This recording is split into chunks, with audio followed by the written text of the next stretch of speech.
नमस्कार दोस्तों, हमारी आज की कहानी है होली। 5 साल से राधा ने होली के रंग नहीं छुए थे। इस मार्च में बेटा पुष्कर 7 साल का हो जाएगा। मात्र 2 साल का था जब प्रभात उन दोनों को अकेला छोड़ चले गए थे।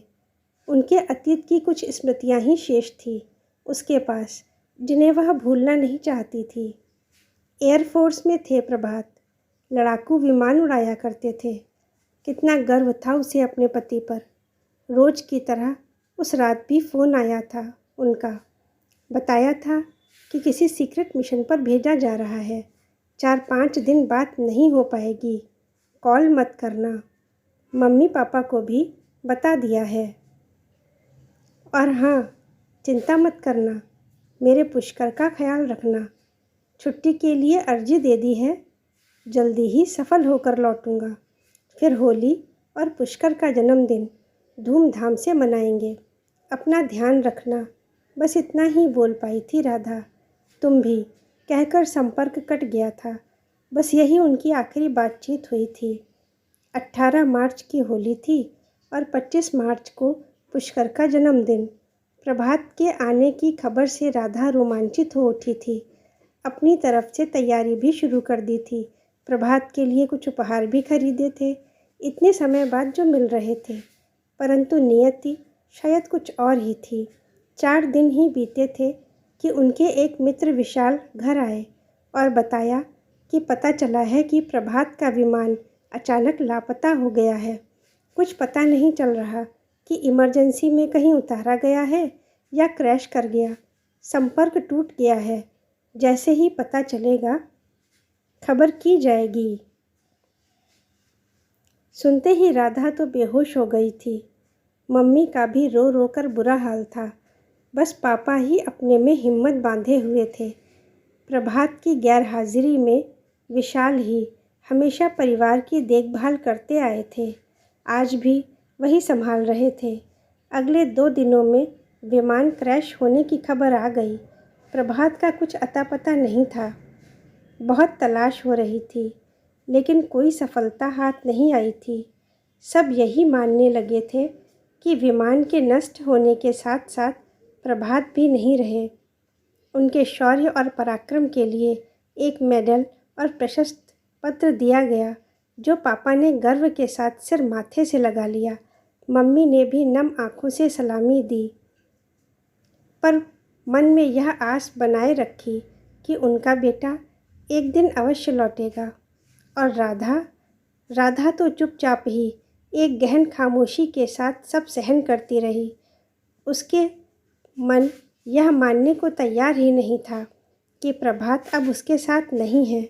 उसके भीतर तो एक दृढ़ विश्वास था कि प्रभात जरूर लौटेंगे। कभी ना कभी उनका पता चल ही जाएगा। तभी मनाएगी वह होली और बेटे का जन्मदिन। उस दिन से उसकी होली बेरंग हो गई थी और ज़िंदगी भी, क्योंकि उसके जीवन में तो सारे रंग ही प्रभात से थे। कितनी ही होली आई, उसने रंगों को हाथ नहीं लगाया। प्रभात को होली बहुत पसंद थी। कितना रंग खेलते थे। अबीर गुलाल ही नहीं, बाल्टी भर भर गुलाबी और हरा रंग उस पर उड़ेल देते थे। कितना भी मना करती, पर कहाँ मानते थे। घर के बाहर ही संगीत चलाकर सुबह से ही तैयार हो जाते। दोस्तों के साथ नाच गाना किस तरह धमाल मचाते थे। सब याद आता है उसे कि कैसे वह कुछ देर मना करती, फिर खुद भी शामिल हो जाती थी उनके साथ, उनकी टोली में। देर तक रंग चलता रहता था।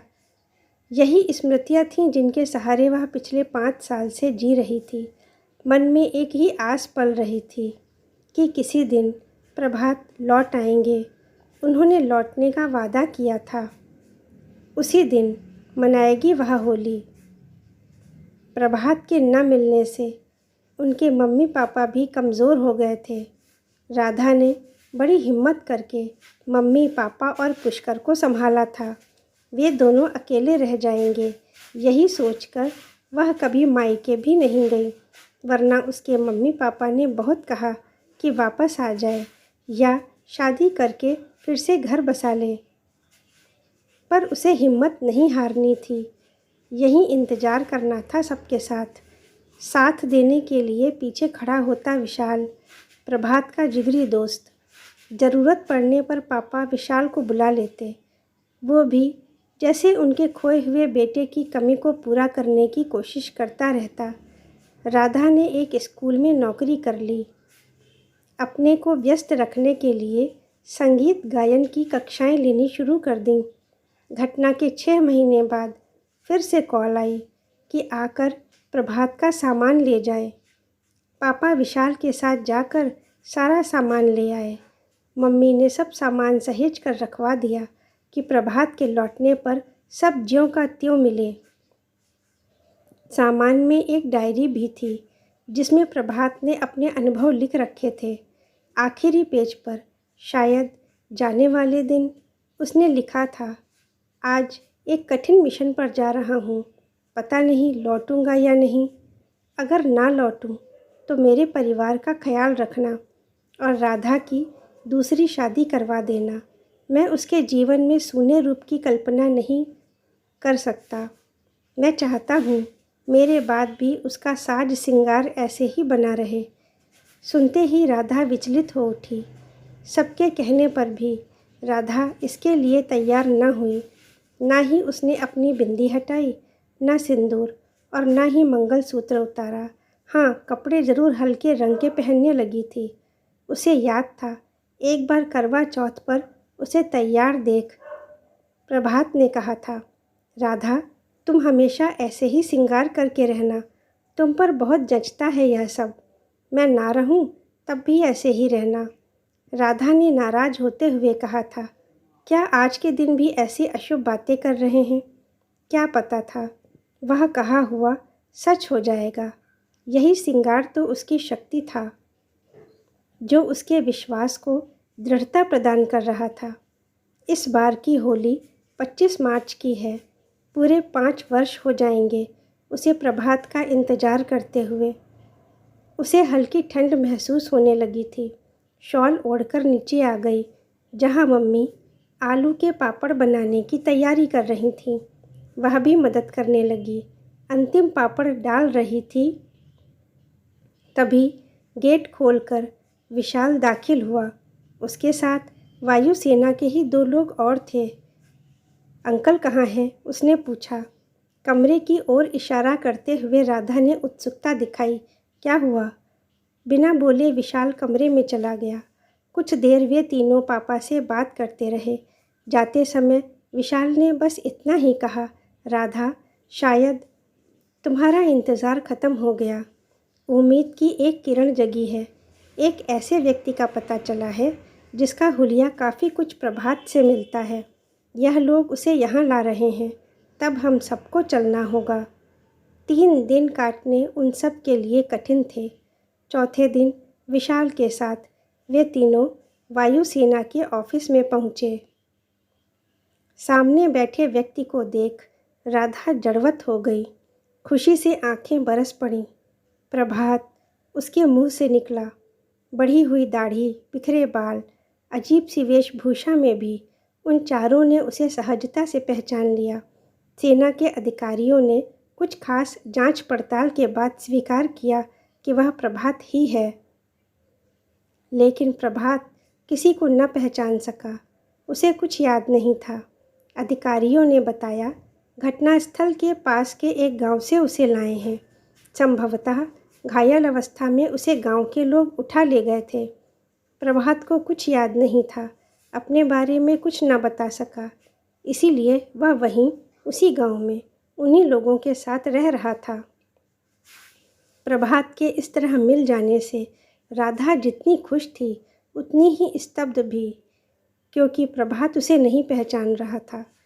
10 दिन उसे मेडिकल परीक्षण के लिए रखा गया। सिर पर चोट लगने के कारण ही वह सब पिछला भूल गया था। डॉक्टर का कहना था कि पुराने परिवेश में रहकर और पुरानी बातें याद दिलाने से धीरे धीरे सब याद आ जाएगा। उसका इलाज शुरू हुआ। बहुत जल्द ही व्यवहार में परिवर्तन नज़र आने लगा। अब वह पहले की तरह सबसे कटा कटा नहीं रहता। बेटा सकुशल लौटा था, अतः पापा ने फूलों से घर सजवाया। मम्मी ने बेटे के पसंद के पकवान बनाए। राधा पहले जैसा श्रृंगार कर चहकती हुई उसके आसपास बनी रहती। सब मिलकर पुरानी बातों का जिक्र करते, जिसे प्रभात ध्यान से सुनता। होली और पुष्कर के जन्मदिन की तैयारी शुरू हो गई। राधा ढेर सारे रंग खरीद लाई होली के लिए। 2 दिन पहले प्रभात को घर ले आए। चारों तरफ देखकर वह सब पहचानने और समझने का प्रयास कर रहा था। आज होली है। विशाल ने बाकी दोस्तों को बुला लिया। एक बार फिर बाहर होली खेले रघुबीरा अवध में गाना बज रहा है। सारे दोस्त नाच गान कर हुड़दंग मचा रहे हैं। प्रभात खामोश सब देख रहा था। सबने मिलकर उसे रंगों से भिगो दिया। राधा ने ढेर सा रंग उसे लगा दिया, इस विश्वास के साथ कि शायद इन प्यार भरे रंगों के स्पर्श से प्रभात को सब याद आ जाए। कुछ देर शांत रहने के बाद अचानक प्रभात दोस्तों की टोली में शामिल हो थिरकने लगा। लोगों पर रंग की बौछार करने लगा। यही बौछार राधा पर पड़ रही थी। खुशी के मारे राधा इन हरे, पीले, लाल, गुलाबी रंगों सराबोर हो जाना चाहती थी।